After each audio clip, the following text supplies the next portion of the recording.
What's up, Leafs fans? Welcome back to another Leafs Nation After Dark. I'm Zack Phillips, and tonight we're going to be breaking down game number 10 of the Toronto Maple Leafs regular season as they defeat the Winnipeg Jets here tonight 6-4 in Winnipeg on Amazon Prime Night, nonetheless. Johnny T, hat-trick, closes that one out with the empty net goal after what was a sweaty third period for absolutely zero need, other than just the fact that it's the Leafs and they can't do anything just to make everybody comfortable and say, hey, we'll play a full 60. They did it once this year. It was actually last Monday against the Tampa Bay Lightning for a full 60, and then they said, we're not going to do that again tomorrow, so that one and done, that's about all you get. So it's a little bit of a teaser. We can do it, but maybe not every time. Hoping, hey, here's an opportunity tonight. You came out really great, played really amazing for the first period, played amazing at 5-on-5, and then just said, watch this one. We're going to make you a little bit antsy on your couches at home. Let the Winnipeg Jets get right back into that one, 5-4, but then Johnny T closes it out, makes it 6-4 for another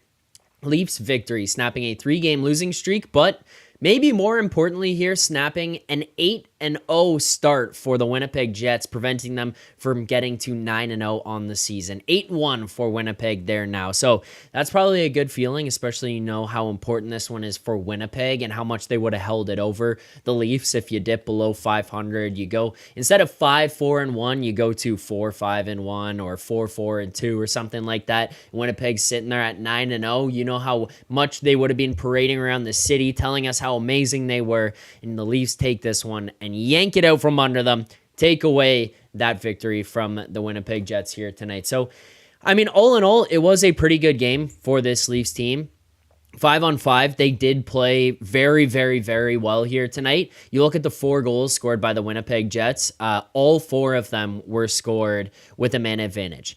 2 of them were scored on the power play. The 3rd goal was scored with a delayed penalty, and the 4th goal was scored at 6-on-5. So some things you need to tighten up there when it comes to some of the special team stuff, which unfortunately, maybe I just need to stop writing, because I had an article produced this morning talking about, the power play is the one that needs to figure things out. Let's switch up the units. Penalty kills look pretty good. I like the process. I like the new systems in place, how aggressive they are, how they feel like they can jump out, take away time and space, splitting the ice in half. It's a new look, new guys out there. All this stuff looks real great. And it's like, I write this article, it gets published this morning. I'm feeling good about it, thinking, hey, here's another opportunity against the Jets tonight to show how good this was and how right I was in the article. And then I just get turned around and smacked in the face because all of a sudden here tonight, 2 goals on the power play, 1 on the delayed penalty, and 1 at 6-on-5. It's like, great.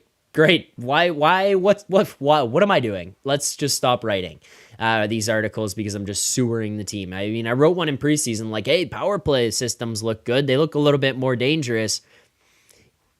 Whoops. That one was a huge whoops. So tough, but we'll get into a lot of the positives here tonight. Obviously, we'll dissect some of the negatives that did occur. We can't get through a Leafs game without talking about those, or a Leafs Nation After the Dark without kind of addressing some of those, because I think myself and all of you guys included are well aware that this is not about a game-to-game basis. You need to evaluate some of the things that happen in those games, and that's what we're here to do on the After Dark show, an instant reaction to each individual game. But it's more a matter of big picture. Are some of the things that are going to help you win long-term and get over the hump in the playoffs taking place? Are you whipping some of those into shape? Are you having certain buy-ins and style of play changes, that kind of stuff? So that's kind of where we're looking for with the team's play as a whole. As of right now, we'll dig into it throughout the show. Before we get into any of that, I want to get to super chats here.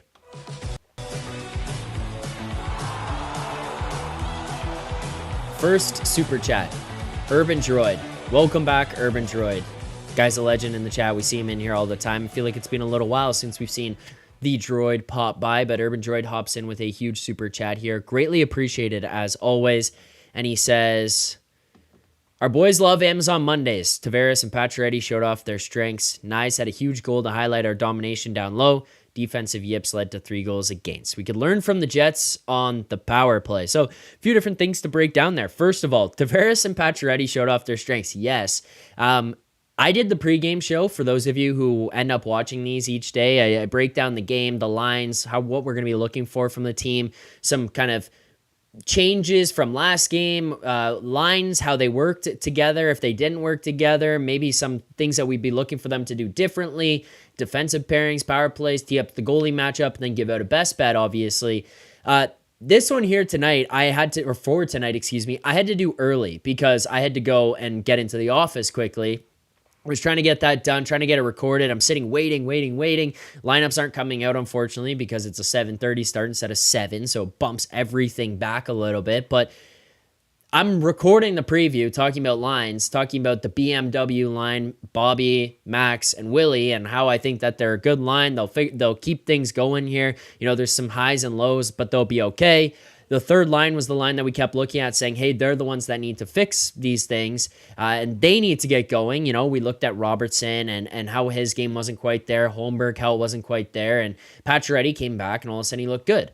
And I talked about the fact that on Saturday night's show, so all kudos to Nick Stradamus, who said, hey, first of all, Jets, they're going to go down on Monday night. The Leafs are going to be the team to snap it. And the other one was, I don't think they're using Pacioretty right. I think he should be in a top 6 role. Those were the words paraphrased, that Nick had said on Saturday night's After Dark show.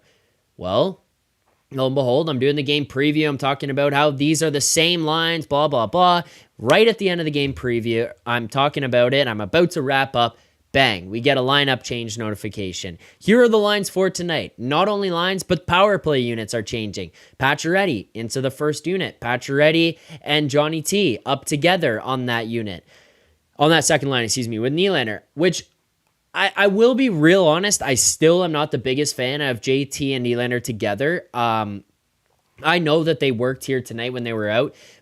Jonas Siegel tweets after the game, the results of the Max Pacioretty, John Tavares, and William Nylander line in Winnipeg tonight.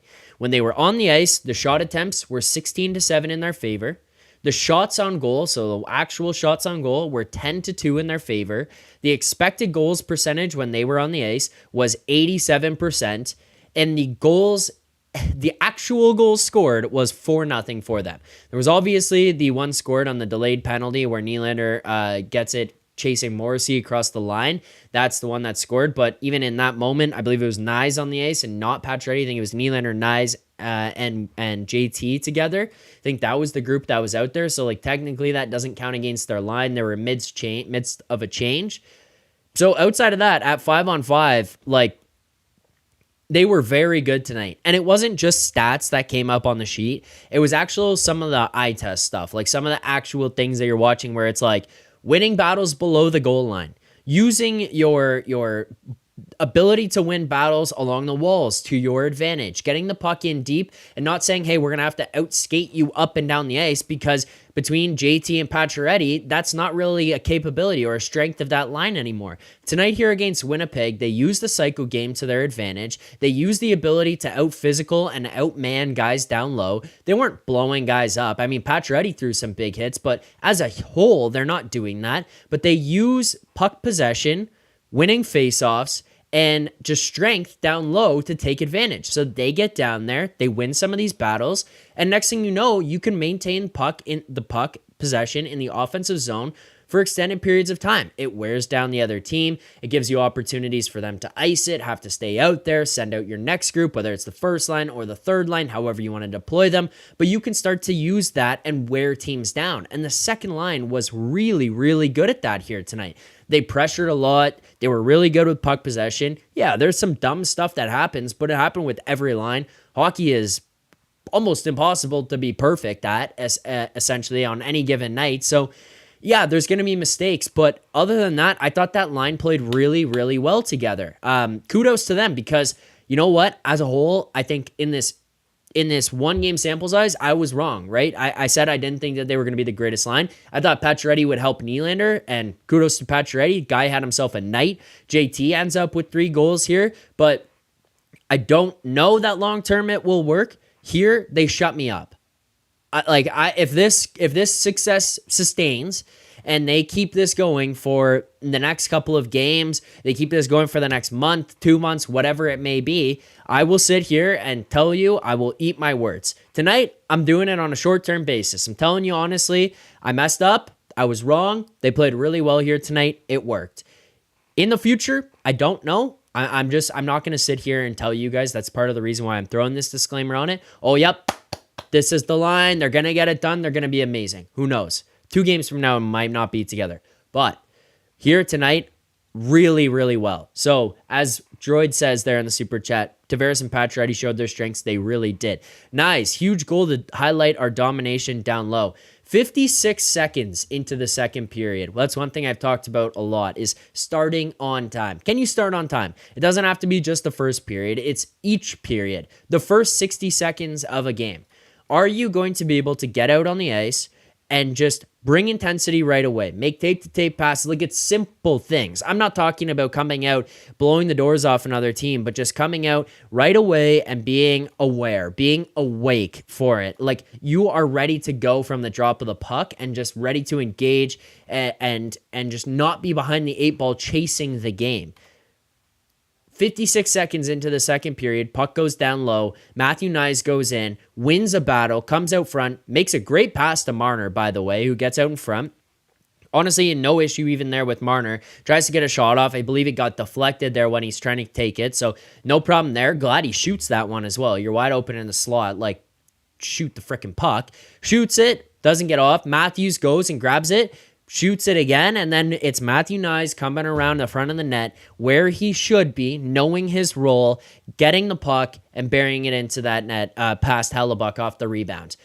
Those are just really simple, smart plays that you need to be making. Like, that is not a highlight reel, gonna blow up the billboards. Like, you're gonna be putting that one everywhere. Amazon Prime is using that to highlight their games in the future, but it's the right way to play hockey. You've got Matthews and Marner out there making millions of dollars with incredible amounts of skill.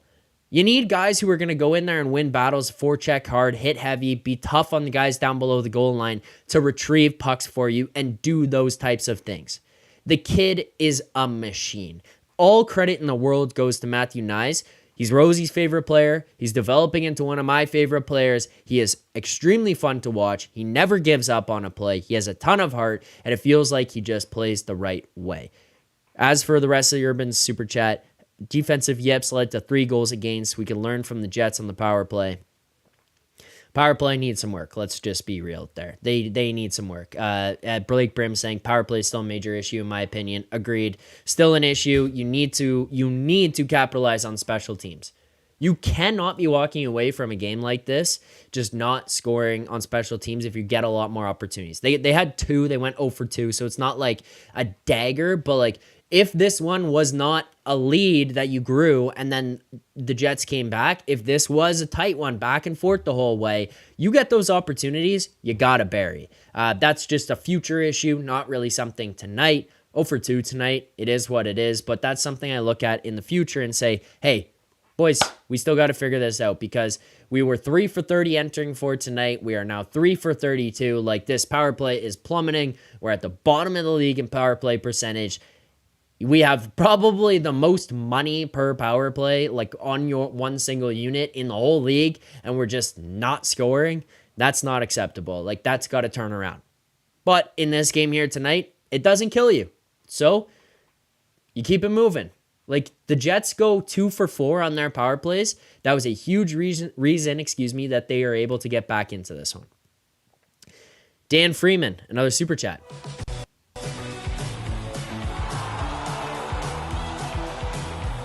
Dan says, can anyone explain the net off rules? Dan, this is part of the issue that I have, I guess, with the league and the consistency of things and how they're able to change things on a nightly basis and from one game to another in the same night, from with the same team playing back-to-back nights, and one night it's one thing, one night it's another. There's a lot of these technical calls and like goalie interference and that kind of stuff that I will just never be able to actually give you a real answer at any given moment to say, yeah, this is or isn't what the call should be, because I know what I think it should be, but then any night it's going to be something different. So unfortunately, I cannot help you. Another super chat.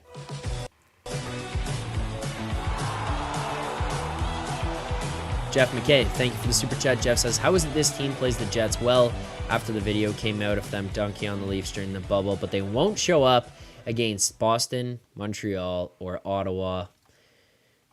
Jeff, that's a great question. Tammy there also responding, very frustrating indeed. Sixhole says, because Leafs lost 3 in a row, and Jets are dopey to start a Monday night at home. Berube had them ready. Yeah, I mean, there's probably a degree of Berube having them ready, but as for per Jeff's super chat there, which again, thank you, Jeff, for that super chat.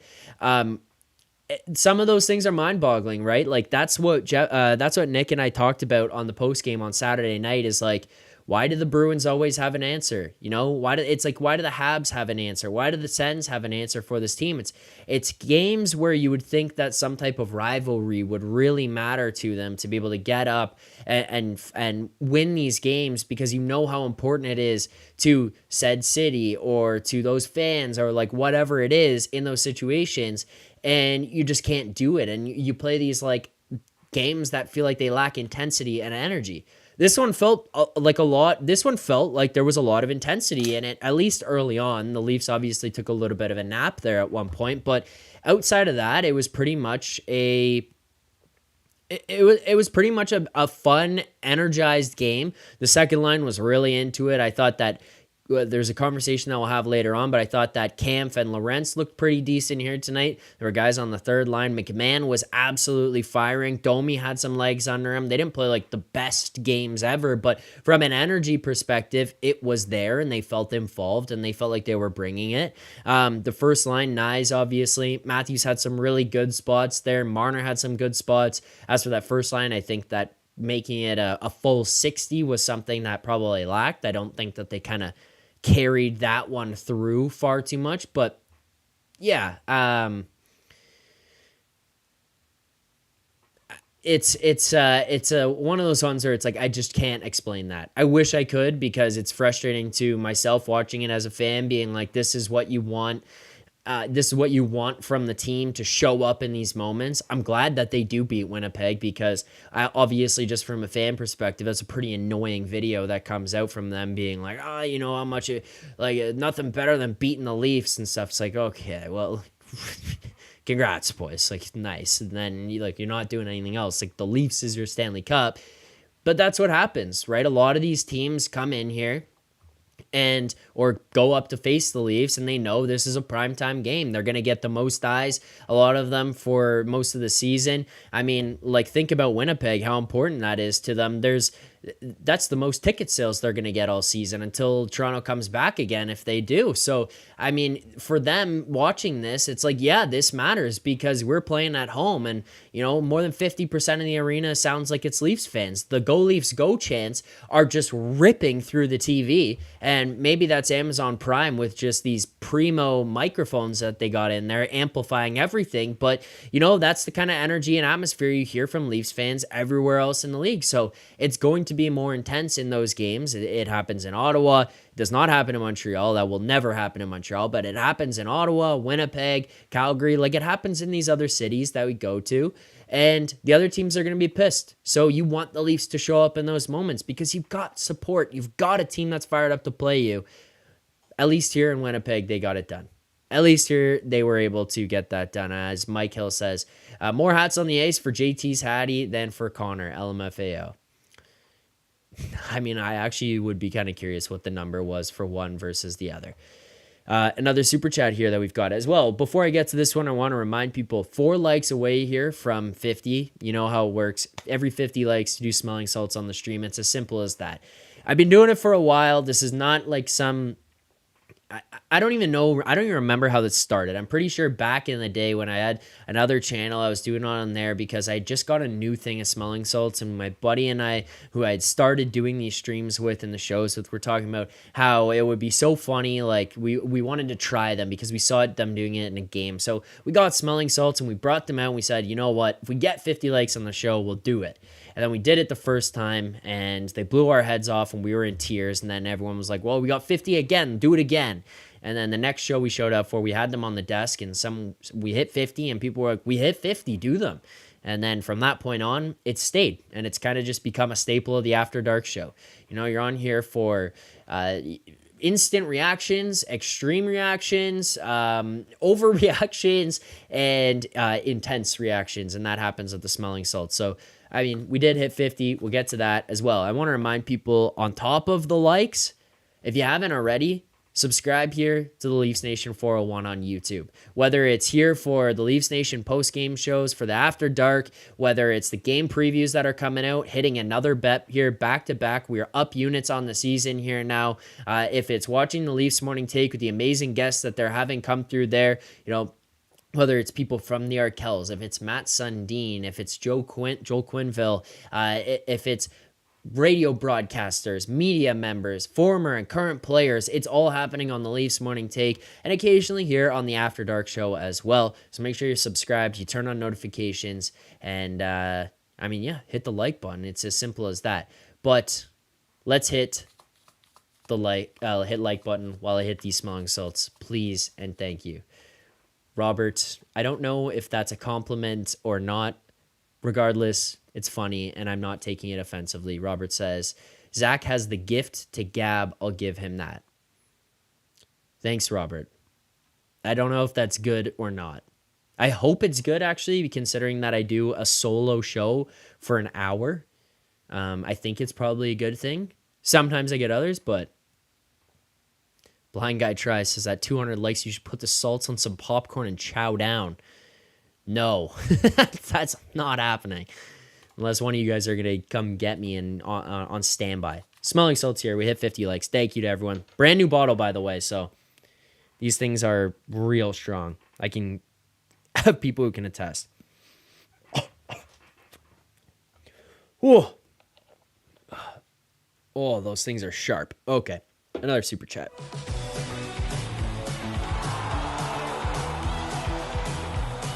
Dan Freeman, another super chat here. Thank you, Dan, for the super chat. He says, Leafs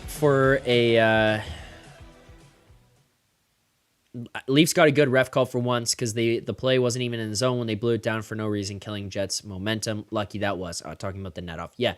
It did go their way. It's lucky. You can't complain about those. I mean, it's there's probably penalties tonight that I think Jets fans, or missed penalties that Jets fans can complain about. That's fair. I'm not going to have any issue with that at all. I understand that. It happens both ways. It happens for both teams. For the most part, I think personally, and you guys can tell me if I'm wrong, but I feel like for you guys who come in here and watch, you know and understand that I'm not really ever going to blame losses on referees. Refs more just annoy me both ways. I feel like there's a lot of times they get in the way of a game. They try to not determine the outcome, but they try to help with the pace of play and manage the game and make sure that things don't happen. And, I let that one go, so I got to let that one go. And some of that stuff starts to bother me because it's like, okay, now you're just at the point where no one knows what anything is. And I always think to myself, if a fan turned on the game for the first time and they sat down with someone who knew what was going on, would it be easy for them to explain and understand the penalties? And a lot of times right now, I feel like they're not. That's a little side tangent. It's not really relative to tonight's game. Dan, I agree. There was a couple of lucky things that happened here tonight. It was nice to see it go their way for some of those. But yeah, I just wanted to say that in general. It's not really about tonight. It's a general statement. Another super chat here as well. Max, 67 was such a good signing. He fits well with 91 and 88. Yeah, I think that this is one of those ones where it was good for him to start to get some legs under him and look good in the last game, even though they lost. He kind of he comes back from the day-to-day. Nick talks about, hey, you need to get him into an opportunity here. I think he's being used. I think he's being used improperly. I don't think he's a bottom six guy. I think he's a top six guy. I think he needs to be used with some better players and more minutes against tougher matchups, whatever. He just needs to be used differently and on first power play units and stuff like that. And he gets that chance here tonight. He goes with Willie and JT, and they play as the second line, and they excelled.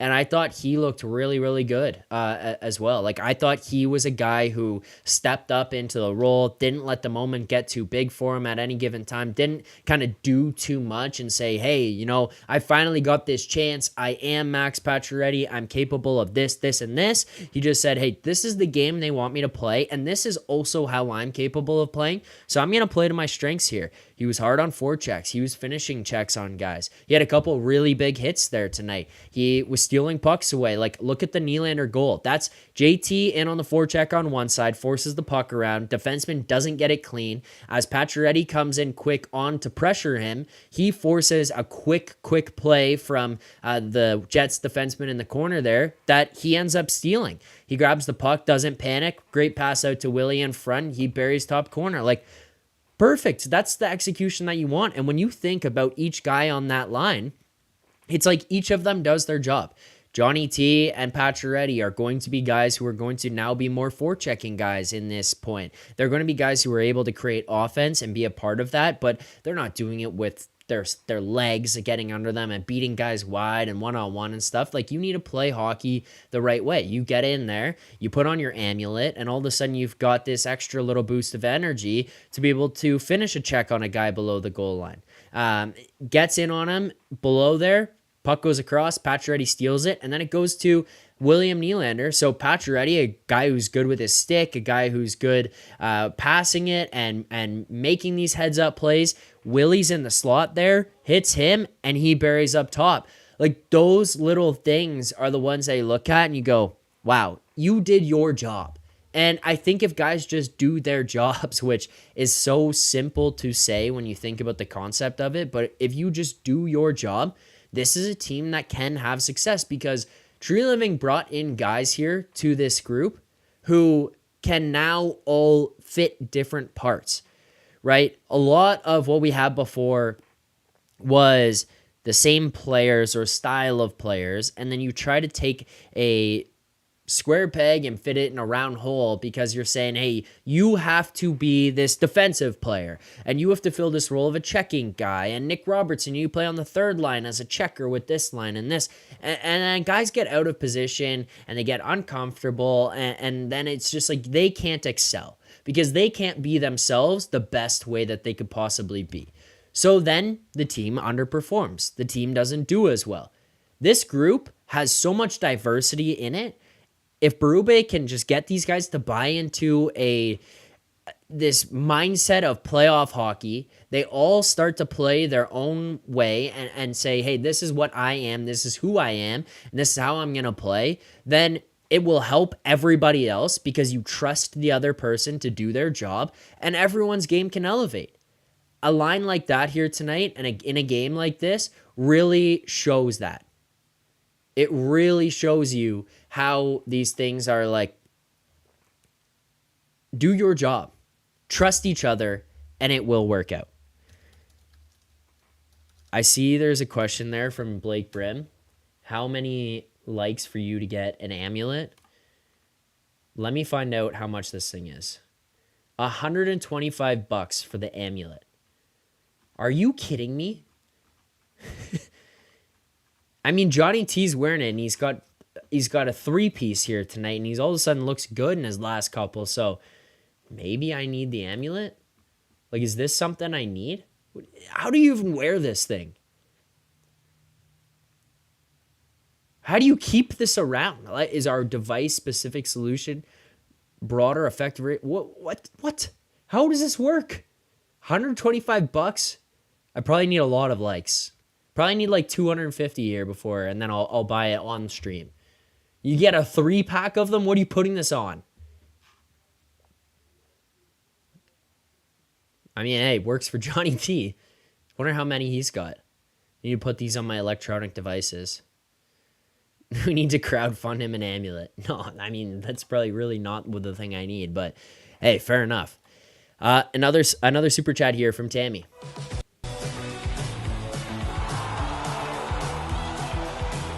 Tammy asks, do the Leafs redeem themselves on Saturday? I mean, obviously, Tammy's there looking ahead too. So you've got Seattle on Thursday, excuse me, and then you've got another one against the St. Louis Blues on Saturday. You really get those ones out of the way quickly there. Look, this is going to be the one negative spot of tonight, really. Like, we'll talk about some of the other things that went on and in this game specifically. But as far as Tammy's question, which I appreciate the super chat as always, Tammy, when she says, do the Leafs redeem themselves on Saturday?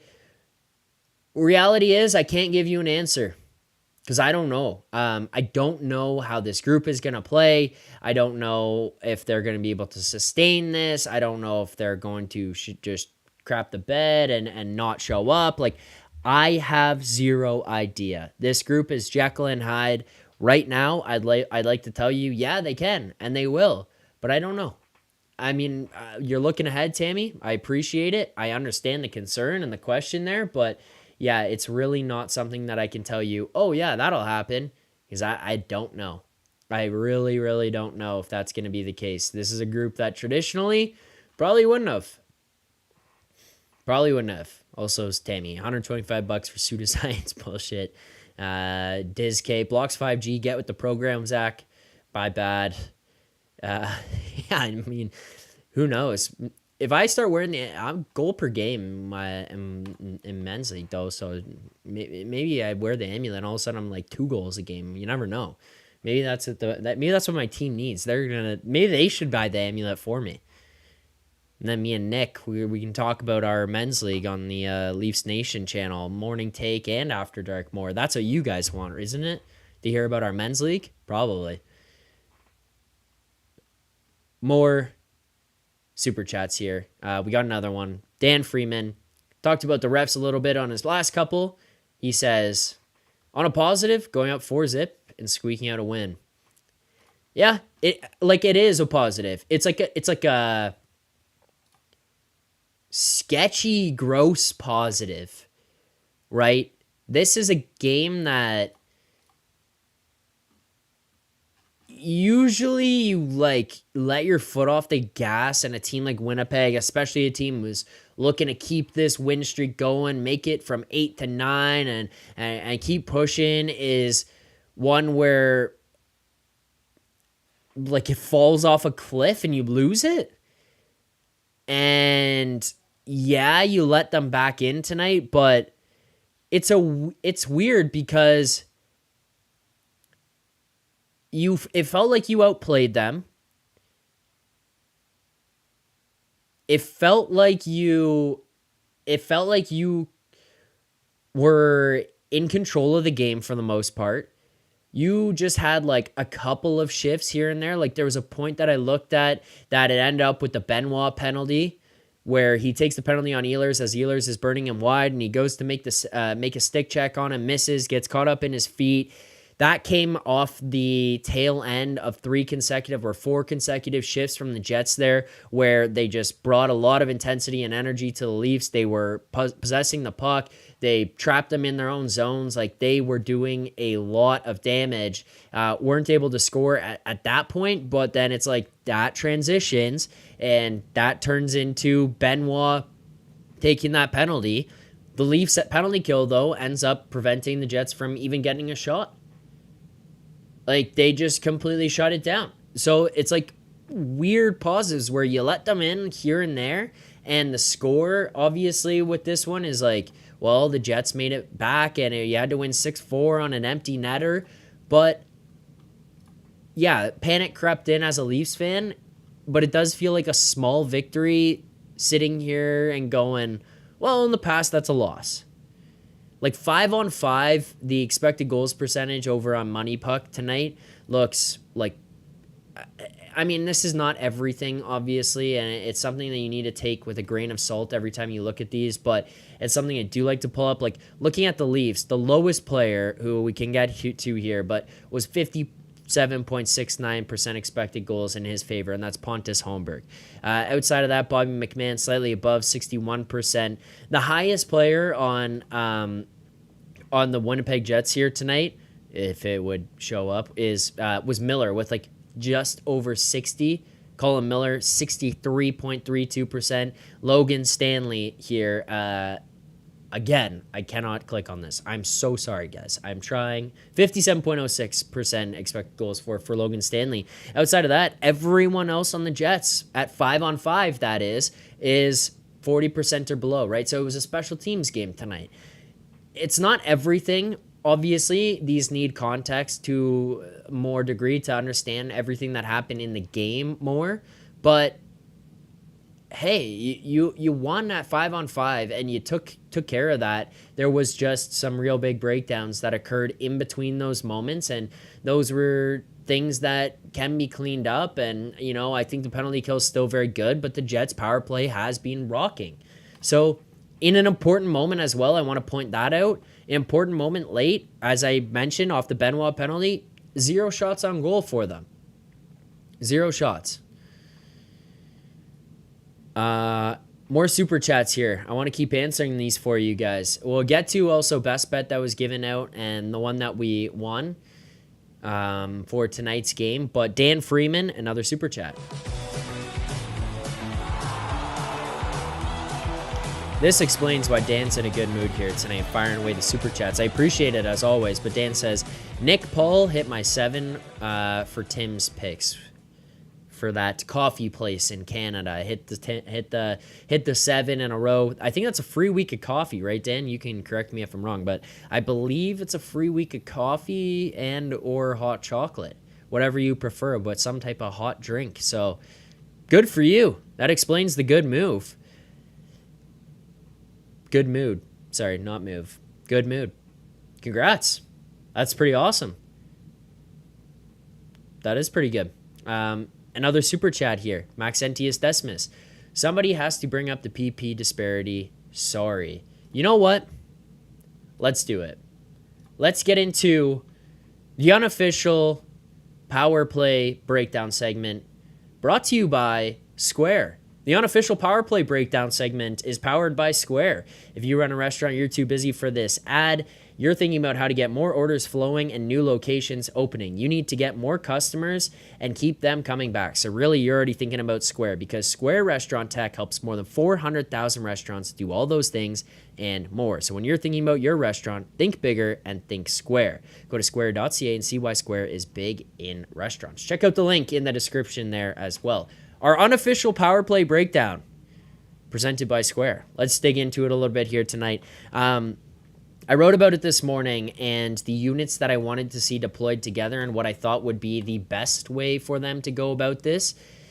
It was not the units I saw tonight. They go 0 for 2 again. Max, again, thank you for the super chat there. But let's just talk about this power play quickly. I don't really want to tear into it because it's the first night we saw this, but this is the unit that just doesn't make these separations don't make sense.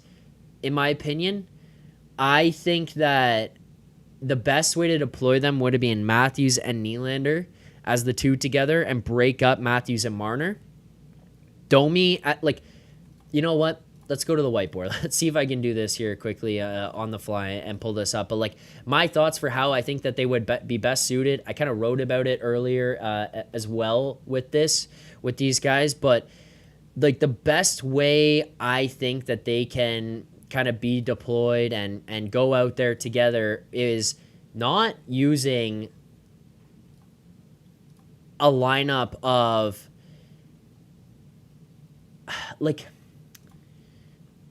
the best way to say this is not using JT and Willie together. I get that it probably helps them a little bit go back to when you've got your 5-on-5 and you're trying to regroup your lines again and try to sort everything back out, get your lines back together, not be in an absolute mad scramble once the power plays have come to an end. But I don't know. For me right now, watching them, I don't think that this is the optimal groups to go out there. Here's kind of how I would be running it. I'll try to pull this up for you guys on the screen. But what we've got for this is I would have as the first forward Max Domi down low in a spot around there. I would use Matthews over here. I would use Nylander on the other side. So both of them at this point can have their sticks into the middle. Then you get a guy like Matthew Knies out in front in the slot. And then I would use Ekman Larsson up top. This way, it's kind of like you can now quarterback from either side, whether you want Max Domi as the guy who can move and pass the puck out here, try to get himself around to another side and open things up and then make passes out to Nylander here. Then the two of them have decent attacking lanes in through there where they can shoot with their sticks on the inside. The other option, obviously, would be for Knies to muck things up in front and to hit him from there. If he can do that and then Domi is able to find Knies in the slot, a guy who's a good big body in front, I think you get a lot of success out of them, and I think that first unit would be really well. It also allows you the flexibility to now go to a second line where you can get extra guys out there. Pacioretty, Pacioretty works as well with the first unit. If you wanted to put him in maybe instead of a guy like Domi, I could be okay with Pacioretty in there, but I think that Knies needs to be the net front guy. I would run that way, and then the other option that you can kind of get out of this setup, if I could figure out how to clear this all quickly, the other option that you get out of this setup is if you've got OEL up here. He's a guy now, which is kind of hard to display in this, I apologize, but OEL is now a guy who can walk across the line, and this allows Matthews to come up, and then there you go. That's when you get the opportunity where he goes back to Matthews, and now maybe Matthews can attack down the lane. That opens that lane up. It opens up something for him to walk across, and as he walks across here where OEL comes, if a guy doesn't follow with him and doesn't want to get into a shooting lane or something like that, OEL coming across can get a shot. And now you've got Knies out front. He's there being in front, being a disturber. He's a guy who's able to tip pucks. You have Domi who can now follow out along the side for a tip pass there, or he can pop out the other side as Knies slides over. Like, you get options with this group of two guys in down low who are very good down there, good playmakers. And then the most important thing to me is this. You get, there's no just regular line, so I'm going to have to do this. I apologize. You get your two best shooters on the ice together, and either of them can be an option. You split them on opposite sides of the ice, and now you put yourself in a position where they don't feel forced to pass to each other. Look, I am not a power play expert. There's a reason I'm talking with you guys about this and not on an NHL bench breaking this down, wearing a suit and an earpiece every single game. Very clearly. But there are things that just seem so simple sometimes. It's like, why? Like, we have seen these guys and other power plays, for instance, use these tactics and these setups to take advantage of other teams where you get diversity in your group. Packing the four of them together feels so unnecessary because you just get these guys who it's like, I have to pass to him. I have to pass to him. We need to utilize that guy in this situation because right now, oh no, I can't pass it. He's open too. And I was like, well, what are we going to do? Pass it around 1 billion times until no one shoots and we're just going to, you take it. Like, no, someone's got to shoot. This way, you're going to have Domi, who never wants to shoot the puck, two guys who should be shooting it every single time in Matthews and Nylander, a guy in OEL who is more than capable of shooting it, and a guy like Matthew Knies who can just create the most havoc ever in front of the net. Like, that's one of those ones where it's like, it seems so simple. It's like right in front of our nose. So obviously I'm not a power play expert. I get it. I'm not a coach in the NHL. I get it. You guys can tell me how much of an idiot I am. I understand. But like, do these things not make sense? Like, does that not seem so simple to do? I don't know. Like, to me, it does. There you go. That's our unofficial power play breakdown powered by Square. Thanks to Square for the power play breakdown. I don't know. Like, it's just watching this. I just watch. I'm like, that seems so easy. I don't know. Maybe too much. Charlie, learning lessons here with Coach Zack. Yeah, I mean, I know. I'm sorry. I just like that is something for the last couple of days has just been on my mind, being constantly refreshed of like, why don't we just do something like that? And I pitched that in I pitched that in the article that I wrote this morning, the idea of running that from the back and using it to flip it so you could do OEL or Domi, because then you could have quarterbacks on either side and it changes that dynamic. If the top's not working, then flip it around and go to the bottom. And then that one tries. I don't know. Yeah, Diz K, no, I agree. It's blatantly obvious it ain't working. Thank you, Diz. But yeah, I mean, yeah, it just feels like it's like overcomplicated, right? We're just get into a spot where you can get guys that pass, move around, and then move it quick. Yeah, Patrick, good on you, Square. Yeah, thank you, Square. Chris Arsenault, I would even push back a bit on that setup, Zach, and keep Matty down low with Nyes. Am stick around the net when he's not hanging up top, getting pressured, always. I don't even have an issue with that. I would kind of just utilize it there with Matthews being a guy who you know is going to pop up. So then as he pops up, the guy filters down into the slot below. And then you get a rotation going so that people have to just keep moving around. I know I'm just going like this. It means nothing with my fingers. But like you get Matthews who comes back up around the side. The guy filters back down low. Someone's in front of the net. And then you get that movement and guys have to go around. And it's harder for you to follow them because they're not just stagnant. It seems very easy. To me, at least. I don't know. Maybe it's just in my head.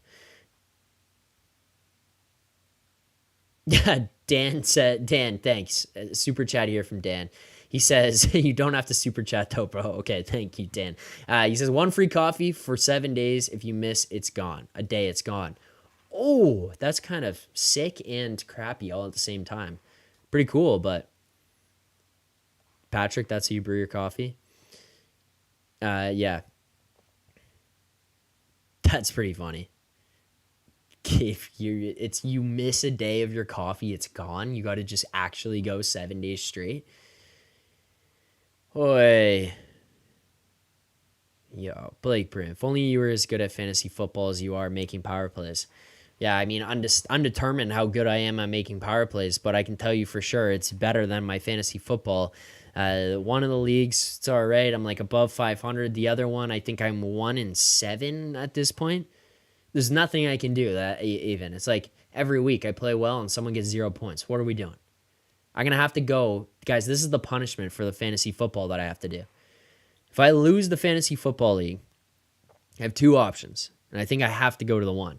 The one option is you dress up as a clown, I think it is, and you go to a sporting event with a sign that says, I suck at fantasy football. And the other one is that you have to perform a comedy set at a comedy club. And I think I have to do the comedy club. I think that makes the most sense. Like, I would have no problem standing up in front of people. My issue would be coming up with material because I would stink. Fantasy football is tough for me right now. I don't know if I could write a set. Would be tough. Again, thank you all for the super chats. We did hit 100 likes. Let's do this before we get to our next segment, breaking down a not so tough night for us in the betting world. But 100 likes. Thank you. Appreciate it. Ooh. Oh. There you go. Dan Freeman. You know what a 7 streak is, though, right? Yeah. Oh, yeah. It's picking goal scorers every day for 7 straight days. Thanks for the likes, I guess. Oh, my God. Keep hitting the like button. Donnie, good one, brother. Just tell him you're a Leaf fan. You'll get laughs.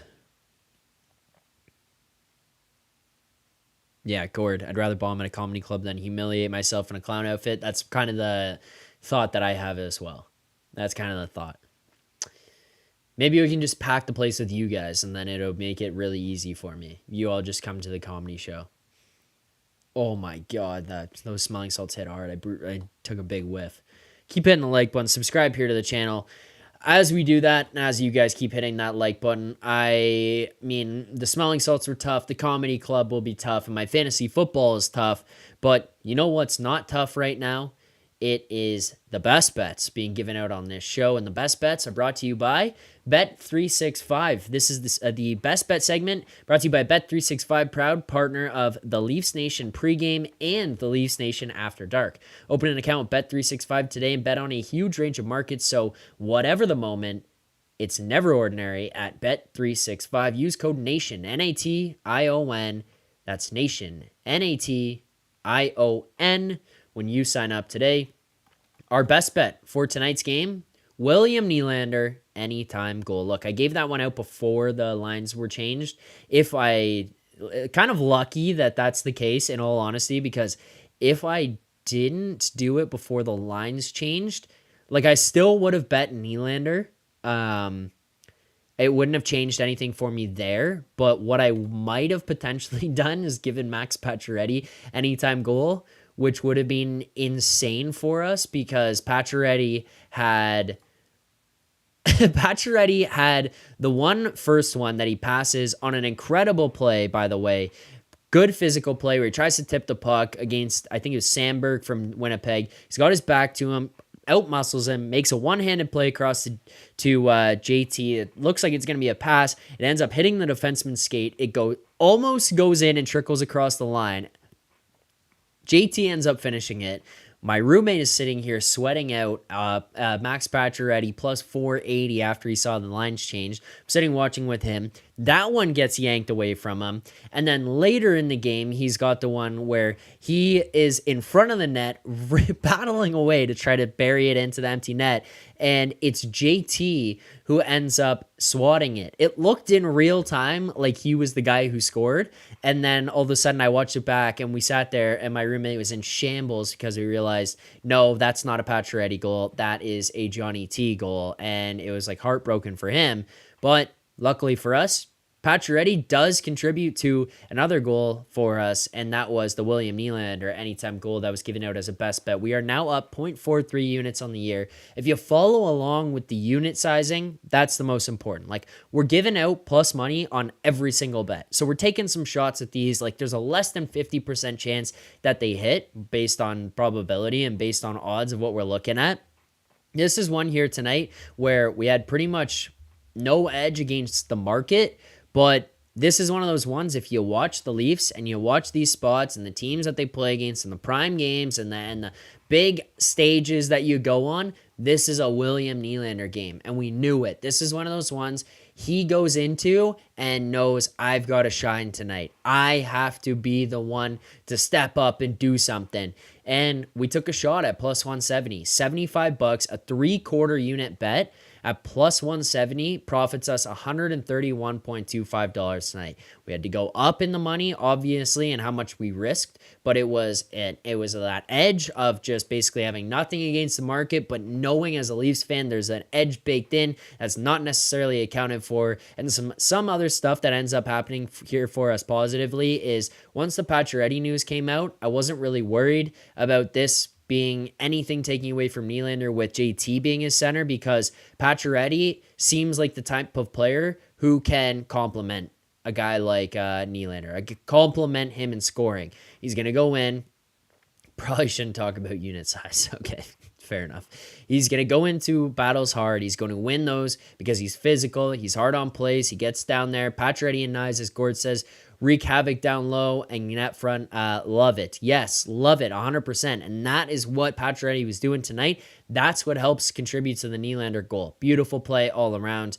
But yeah, that ends up being the one that wins us the money here tonight. $75, a 3/4 unit bet at plus 170. Profits us 131.25 on the night. That goes to a 4-7 record on the year. And I told you guys, you don't need to be above 500 on the record. You just need to be in the black with the money. And that is what we were here tonight. We win $131.25 profit and move to 0.43 units up on the season. So there you go. That is a good win, a good feeling to see that one go through the uprights and get us back on the right side of the dollar figure. and we'll keep pushing. I mean, we'll be back Thursday for another best bet, another breakdown of that one, lines, all that kind of stuff we'll dig into. But for the time being, we're happy with what we got. I did see a question here and something being asked a few different times by HK Chinese Canadian. I do want to answer this. Zach, what makes this Leafs team so inconsistent? I would like to know. And he has asked that a couple times before, talking about consistency with this team. Just because he's asked it a few times, other people bring it up. HK, I don't know. If I had that answer for you, I mean, I'd probably be in the front office of this Leafs team, or they would have won a Stanley Cup or multiple, because the issue with them is not necessarily that they're not a good team. It's that they can't be a great team because they are consistently inconsistent. And that's what they've been for effectively 9 years. It's the Monday night game against Tampa where you're the best team in the world, followed by the worst team to ever touch the ice on Tuesday night. And we sit here going, how and why? Which one are you? Who are you? And how did this happen? That is what confuses me about how this group can do that every single night effectively and just look so different. And it's mind-boggling, but that's who they are. I wish I knew. Another super chat here.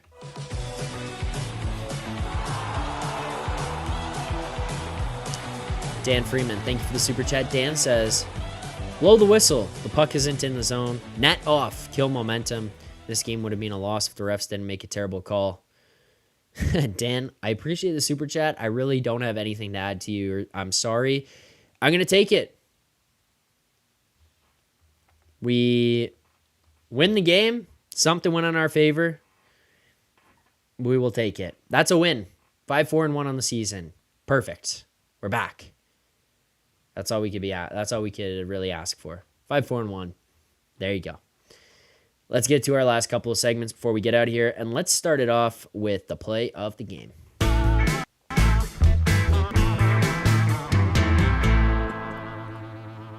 Play of the game for me here tonight. I have kind of debated this one a little bit. I thought that,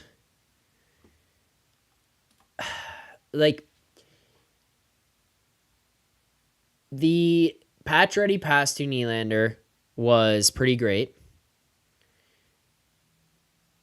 Neither of Johnny T's goals were overly pretty, or none of Johnny T's goals were overly pretty. You think about it, it's a great hockey play by Pacioretty to see him win that battle, be a physical presence, get the puck over with muscle across to JT there. It obviously hits the skate and ends up bouncing in the right direction, and he's able to tip it in. But aside from that, I don't know if it's play of the game material. Pacioretty to Nylander was pretty awesome. The Nyes goal was pretty great because of just him creating that play, and it's so far in this season, the way he's gone about it has been pretty amazing as well. I think it's the Riley goal. He scores the other night against Boston. It's a couple games in a row now that he scored. He's going to be facing a lot of pressure. He got taken off of the first power play unit. Obviously gets put back on, but there comes some self-doubt with some of that. Am I the guy? Am I good enough? Does this team trust me? Do the coaches trust me? That stuff can start to creep in. And the only thing that you can really do is just start to play your game the best that you can and show that you deserve to be out there in situations. Maybe it's not the power play, but maybe you could be an effective 5-on-5 player. Maybe you can contribute offense, or maybe you could be the best defensive defenseman possible. But find your role. Find what you're going to do really well. And Morgan Riley all of a sudden has sprung to life and started producing offensively again. So for me, I think it's going to go to him because it's a combination of a good play by that second line yet again, winning battles down low. They get the puck up the wall. It's quick chop, puck movement, goes up the wall. It's a bounce out into the middle, and then it's an extra pass out to Morgan Riley, who's screaming in and rips that thing past Connor Hellebuyck, like a two-time Vezina Trophy winner, buries that one over his shoulder, goes bar down on him. That was like that's a pretty play, but it's more than that. It's a pretty play with a pretty finish, bar down. That's going to be great. Sounds and highlights and everything. That's awesome. But it's making the right hockey play that leads to that. You don't get those opportunities unless you go down below the goal line and you outwork the other team. You want it more and you win the battle. And then you make a smart heads up play to make a pass, fill lanes, getting to open spots so that someone can pass you the puck, and then having the presence of mind to barrel down the middle of the ice, getting that pass, and then rip it past Connor Hellebuyck. Great play all around, and Morgan Rielly getting a couple of goals here could potentially really help his offense. And if it can start to get his offense going, there's no telling what that could do for him potentially on the power play and the confidence that could start to build and maybe how he could impact them at 5-on-4. And if that can start to go, maybe that power play turns around and all of a sudden they can get clicking. We need some like oomph in that group. We need something to get going for them. Maybe it's Morgan Rielly stepping up and him being the one to do it first. You'd hope not, because you got a bunch of other guys being paid a lot of money. But if Morgan Rielly does it, I'm not going to be mad. Good for him. Honorable mentions, nice goal, awesome goal. Pacioretty, the pass to Nylander, and the play to JT. Great stuff from him tonight. And I just don't want to take anything away from JT here either. Great night for him. 3 goals on the board. It's a big game. It's a primetime game. He's got the amulet tucked away in the skate. That's a joke. He's got the legs going here tonight. He looked pretty good, and jumps up with that second line after he's beaten down on the third group and puts up another hat trick. I think they said 12th of his career. I do want to quickly get to this here. It is for a tweet from David Alter. I think one of the benefits that we get here going on the show after the game is that we can talk about some of the instant stuff and instant quotes that come out from this group. So here is one of those. This comes courtesy of David Alter, who is tweeting here. Whoa, why my screen bouncing around? Sorry, guys, doing this on the fly. That was kind of wild there for myself quickly. Looks like we're going to be back in action here in one moment. And there you go. We're good to go. So, yeah, tweet from David Alter here tonight following the game. He's talking with William Nylander, and he says with William Nylander on the switch to different line mates and finding the back of the net tonight with a goal and 2 assists. Look, I think this is Willie. Look, I think the line that we had before, we had a good go together and making a lot of plays. We weren't getting clear looks and stuff in the past couple of games, so sometimes the switch up is good. I thought both lines I've been on have been playing really well. That is a good outlook and response. First of all, a politically correct answer from him to say that. Does not sewer his old line, does not create a controversy. So I wanted to point that out because I caught that while we were going through some of this stuff. That's just a good politically correct answer from Nylander to not ruffle any feathers, and that will look good on him, first and foremost. Second of all, he's right. Every now and then you just need a little bit of a switch up here. Something starts to get stale, it's not working. Make a change. See if you can inject some life. That's what he does. And, I mean, their line has success. They looked really, really, really good. Like, as Siegel tweeted out, this line tonight, good thing I can't find it, 16 shot attempts for, 7 against, 10 shots on net, 2 against, 87% expected goals, and the goals were 4-0 in their favor. That was great. By the way, quick note, Matthew Knies has scored 20 goals in the NHL, all of them at even strength, also courtesy of Jonas Siegel there. Crazy stuff. Crazy stuff. Another super chat. Last one before we wrap this up. We've got a super chat from our guy, Dan Freeman.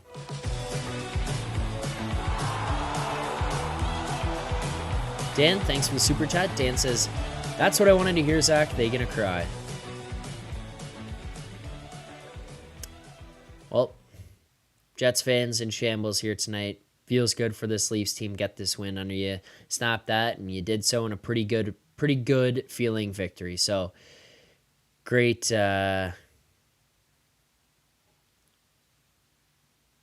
It's just a great win. A good feeling win. You escape with this. You don't have to have any questions about blowing leads and losing to the Jets here and have to deal with mockery from Jets fans. So that's also a positive. Let's get to our final segment here. You guys send yours in the chat here as well. I want to see what you guys have to say, but our grades of the game. My grade here tonight is going to be a B+. Had it not been for the collapse and the struggle at special teams, I would have been much higher. You played incredibly at 5-on-5. I think Stolar still looked pretty good here tonight. His save percentage is not going to reflect that necessarily. An .826 save percentage for the kid on the night. I mean, it's not really one I look at and say, what the hell was wrong with that guy? Why did he play that way? He made some great saves. He looked really calm. He looked comfortable. He looked confident. And as for the stats from tonight's game, he finishes this one with 19 saves on 23 shots. So, yeah, not a great save percentage, but there were plenty of opportunities for Winnipeg to get themselves back in early on or to keep things close, and he just didn't allow it. Some decent opportunities from the Jets, and he just shut those down. I mean, I look to some of the special team stuff. It's the 2 goals on the penalty kill. It is the 1 goal with a delayed penalty coming, and it's the 1 goal at 6-on-5. There you go. Like, that's the tale of the game and what allowed Winnipeg to get back in this one. You shut those things down, you clean up your special teams play, and this is a much, much cleaner win. So it's a B+. You are real close to being in the A's. You kind of sewered yourself on some of the special teams. 0 for 2 on power play again. That's where this kind of falls apart. That's going to be it for tonight's show. I appreciate everyone who watched, who liked, subscribed, tuned in, sent super chats, all that kind of stuff. Thank you guys very much in the chat, as always. Thank you to those of you who watched the pregame, who commented, who tailed the bets. And thank you to all of you who showed up here, as always. Tomorrow morning at 11 a.m., Nick and Rosie right back here. Another edition of Leafs Morning Take. Recapping tonight's game. Looking ahead to Thursday against the Seattle Kraken, Halloween. Maybe we find out a little bit more about Nick's costume, what he's going to be wearing on the 31st. Maybe Rosie's got a costume. Who knows? You'll have to tune in to find out. But make sure to subscribe here. The Leafs Nation 401. Leafs Morning Take, wherever you find your podcast to listen to those guys. The Leafs Nation After Dark. If you like podcasts, you want to listen to those, you want to listen to this again, The Leafs Nation After Dark, wherever you find your podcasts, you can listen to this one. Spread the word. Not just you. Tell your friends. Tell your mom, your aunt, your uncle, your cousins, your nieces, your nephews. Tell them all where they could find this. Of course, there's a little bit of swearing. Maybe not on this show tonight, but just be aware. But then let them know. Hop on here. Listen to Leafs Nation After Dark, wherever you find your podcast. Thank you so much to everyone who tuned in. Appreciate it. This has been game number 10 of the Toronto Maple Leafs regular season, winning this one 6-4 against the Winnipeg Jets, moving to 5-4-1 on the season. I will be back here on Thursday for another game preview and another Leafs Nation After Dark. Until then, keep believing. For more content just like this, including game previews, post-game live shows, Leafs Morning Take, Monday through Friday with Nick Alberga and Jay Rosehill with special guests, as well as instant reaction videos. Make sure to be subscribed here to the Leafs Nation YouTube channel. Turn on notifications so you don't miss anything, and drop a like.